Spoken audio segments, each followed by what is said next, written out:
हे वाद चाललेले आहेत, तो मला वाटतं लिगलीच त्याच्यामध्ये सोडवावा लागेल असं मला वाटतं. त्याच्यामध्ये भूमिका काय असणार आहे? ते म्हटलं ना मी, इम्पिरियल डेटा जो आहे, या इम्पिरियल डेटाच्या संदर्भातच एक व्यापक चर्चा होणं महत्वाचं आहे. आणि त्या संदर्भातलं जे आहे ते 10 तारखेला कदाचित मी जिथून असेल तिथून त्याच्यावरती मी स्टेटमेंट करतो. इम्पिरिकल डेटा गोळा करण्याचं काम हे मागासवर्गीय आयोगाचं आहे. राज्याने मागासवर्गीय आयोग गठीत केलेला आहे. मी एक पहिल्यांदा स्पष्ट करतो की हा विषय थोडासा गहन आहे आणि त्याचा इतिहास हा मी 10 तारखेला त्याचा सगळा मांडतोय प्रेस कॉन्फरन्सच्या माध्यमातून. मग माझ्यानंतर बऱ्याच गोष्टींनी त्याच्यातलं क्लिअर होईल, कोर्टालाही क्लिअर होईल आणि पब्लिक एट लार्ज यालाही क्लिअर होईल. सर, एक मुस्लिम जो समुदाय है कल उसने प्रेस कॉन्फ्रेंस की है, उसने ये बोला है कि 50% का आरक्षण है उसमें ओबीसी में, एसटी में, एनटी में जो है मुसलमानों को आरक्षण मिल रहा है. अगर 5% अलग से मांग करते हैं तो जो ऑलरेडी आरक्षण एग्जिस्टिंग मिल रहा है वो नहीं मिल पाएगा. नहीं, सवाल वैसा नहीं है. देखिए कि एससी में तो आरक्षण नहीं मिल रहा है, ट्राइबल में मिल रहा है. वो उसको मिल रहा है not as a Muslim. Tribal का जो आरक्षण है वो किसी धर्म के नाम पर नहीं है. आप क्रिश्चियन भी हो तो भी आपको आरक्षण मिलता है, आप सिख ट्राइबल हो तो भी आपको आरक्षण मिलता है, आप जैन ट्राइबल हो तो भी आपको आरक्षण मिलता है, या नेचुरल ट्राइबल, हिंदू ट्राइबल तो है नहीं, तो नैसर्गिक ट्राइबल जो है उसको मिलता है और मुस्लिम ट्राइबल जो है उसको भी मिलता है. वो आधार जो है वो ट्राइबलनेस आधार है, वो धार्मिक आधार है. ये जो 5% महाराष्ट्र शासन ने निर्णय लिया था, इसका आधार जो है कि जिसका धर्म मुस्लिम है, जो इस्लाम को मानता है, उसी को ही एक मुस्लिम वर्ड के नाम से जाना जाता है और उसी को ही ये 5% दिया जाता है. लेकिन दोनों अलग अलग है. आपको लेने का चॉइस, आप ट्राइबल हो तो आप ट्राइबल कोटा में से लीजिए, या ट्राइबल कोटा में से आपको नहीं लेना है लेकिन आपको मुस्लिम के हिसाब से लेना है तो आप जनरल के हिसाब से लेना होगा.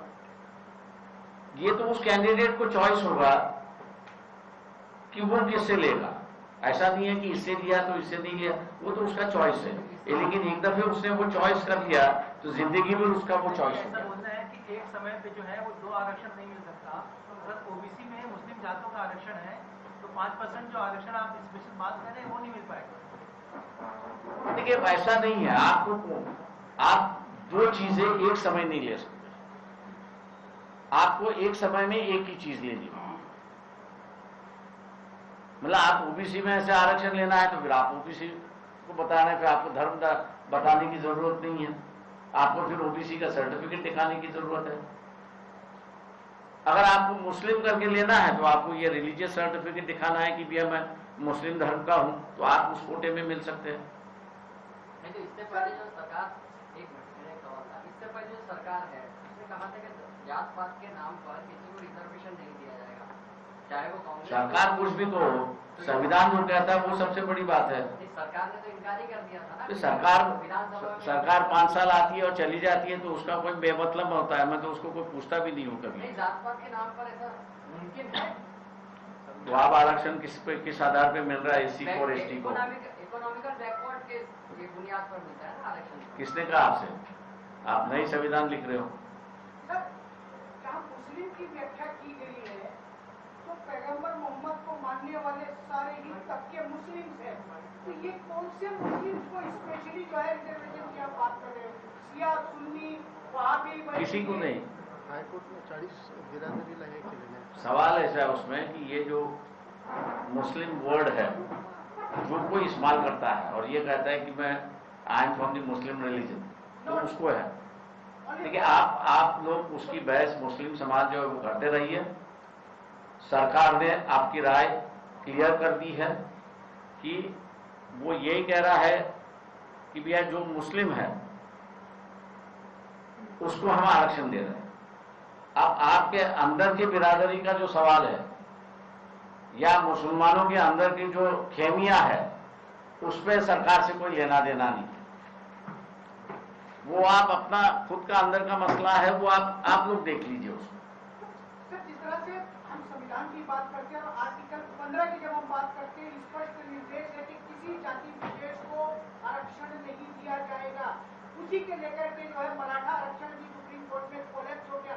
क्या नहीं लगता आने वाले दिनों में अगर 5% रिजर्वेशन मुस्लिम के नाम पे दिया जाता है तो वो भी कहीं चैलेंज किया जाए और उसके बाद मेरे ख्याल से आप हाईकोर्ट में नहीं थे जब इसकी बहस हुई, तब हाईकोर्ट ने खुद कहा था कि अगर 5% कम है, अगर 10% भी करना है तो हम उसके लिए तैयार हैं।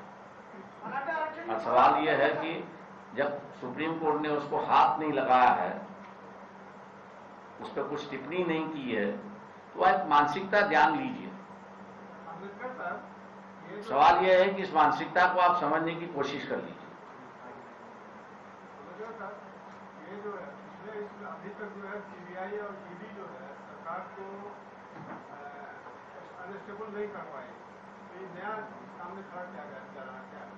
आप भी मालूम है कि ये भी नहीं मिलेगा। देखिए, राजनीति में साफ सुथरे आदमी जब तक थे तब तक ईडी और इनकम टैक्स वाले कुछ हिला नहीं पाए,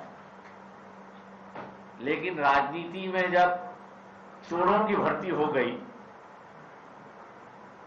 और सरकारी तिजोरी की चोरी करते बैठे, तो ईडी उसी के लिए तो बना हुआ है। एक ही तरफ के लिए है क्या?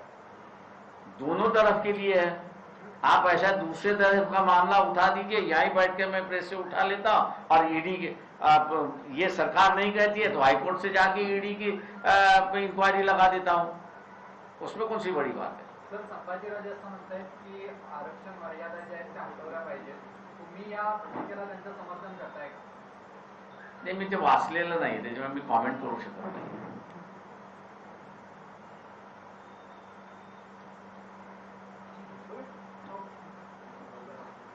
आप कुछ करना चाहेंगे? नुमाइंदगी कर दी आपने? नहीं, नुमाइंदगी प्रकाश साहब कर रहे हैं हम लोग। आभार मान के आनंद, आभार मान सगळ्यांनी यांचं मानत चल। हाँ हाँ हाँ।